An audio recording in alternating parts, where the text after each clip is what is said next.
না, ইনফ্যাক্ট এটা বাংলাদেশের জন্য আজকে একটা বড় দিন, বিশেষ করে মুশফিক এবং বাংলাদেশ ক্রিকেটের জন্য।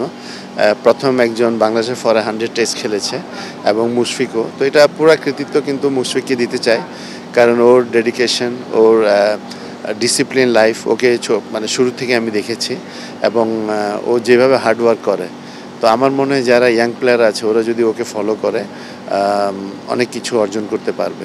সো আমাদের বর্তমানে আমাদের অনেক প্লেয়ার আছে, অনেকে আসছে, অনেকে খেলতেছে, বাট এই ধরনের কোয়ালিটি প্লেয়ারের সংখ্যাটা কম।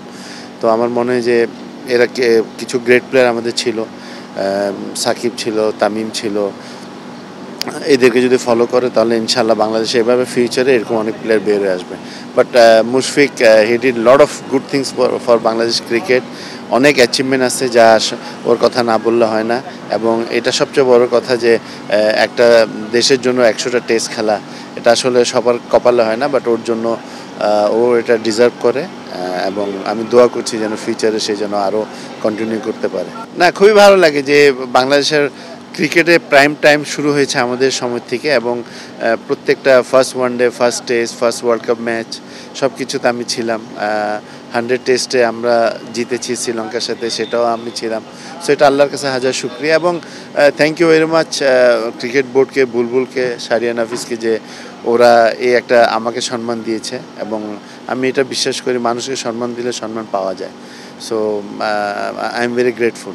মুশফিকের এমন একটা ওর ক্যারেক্টারের, ওর সাথে মজার কোনো মানে জিনিস হয় না, কারণ ও সবসময় সিরিয়াস থাকে। বাট পারিবারিকভাবে ওর সাথে আমরা খুবই ইনভলভ, কারণ ওর বউকে ছোটোকাল থেকে আমরা চিনি। ওর খালার বাসা আমাদের পাশের বাসা ছিল। সো অ্যাজ এ ফ্যামিলি অনেকগুলা আছে, ওর ছেলেকে নিয়ে আমরা অনেক দুষ্টামি করি, বাট খুব ভালো ফ্যামিলি। ওর আব্বা, ওর আম্মা সবার সাথে অনেক আগে থেকে পরিচয় আছে। আমি বললাম তো এটা ভেরি টাফ, কারণ বিশেষ করে বাংলাদেশের শুরুতে আমরা অনেক কম টেস্ট খেলেছি। ও যখন ক্যারিয়ার শুরু করেছে মাঝখানে হয়তো কিছু টেস্ট খেলেছি, বাট এত এত এত বছর আপনার ফিট থাকাটা হলো ভেরি ইম্পর্ট্যান্ট। এবং যেটা বললাম যে ইয়াং প্লেয়ারদেরকে ওরা ফলো করা উচিত, বিকজ ওর ডিসিপ্লিন, ওর যে হার্ডওয়ার্ক, এবং he is a very good organise. ও প্রত্যেকটা জিনিস, যেমন ম্যাচের আগের দিন সে কিন্তু ম্যাচের ওর ব্যাট প্যাড সব কিছু কিন্তু এত সুন্দর করে গুছিয়ে রাখতো, মনে করেন ওখানে গেলে একটা ক্রিকেটের কালচার পাওয়া যেত। সো আমার মনে হয় যে ও ডিজার্ভ করে, এবং ওকে ফলো করাটা ভেরি ইম্পর্ট্যান্ট আমাদের জন্য। এবং ও যেহেতু খেলেছে এবং ওকে আমরা সম্মান দিয়েছি, বাট ওকে যতদিন পারি আরও বেশি আমরা সম্মান দেওয়া উচিত। এবং ও যেভাবে ওর ফিটনেস এবং যে পারফর্ম করে যাচ্ছে, I think he will continue.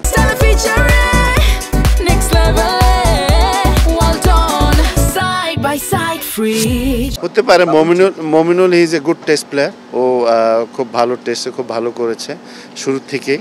তো আমার মনে হয় যে যেটা হলো ফিটনেস হলো ভেরি ইম্পর্ট্যান্ট। আপনি যদি ফিটনেস এবং পারফর্ম ধরে রাখেন তাহলে খেলার সম্ভাবনা অনেকেরই আছে, বাট মমিনুলের চান্সেস অনেক বেশি, মানে নেক্সট 100 টেস্ট। আমি মনে করি যে আমাদের প্লেয়ার প্রচুর আছে, বাট কোয়ালিটি প্লেয়ারের সংখ্যাটা অনেক কম। তো আমার মনে হয় এদিকে আমাদেরকে একটু নজর দিতে হবে এবং পেশেন্ট রাখতে হবে, কারণ ধৈর্য না রাখলে 2-3টা ম্যাচের পরেই কিন্তু আমরা ধৈর্যটা হারিয়ে ফেলি, পেশেন্ট ধরতে পারি না।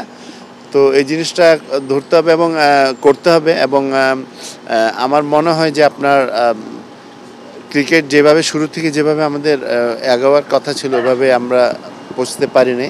হয়তো বা ইন্ডিভিজুয়াল অনেকগুলো ভালো প্লেয়ার পেয়েছি, বাট অ্যাজ এ টিম কিন্তু আমরা ওই ধরনের পারফরমেন্স পাইনি। তো আশা করি যদি আমরা প্রপার ওয়েতে কাজ করি তাহলে হয়তো বা ফিউচারে আমরা পেতে পারি।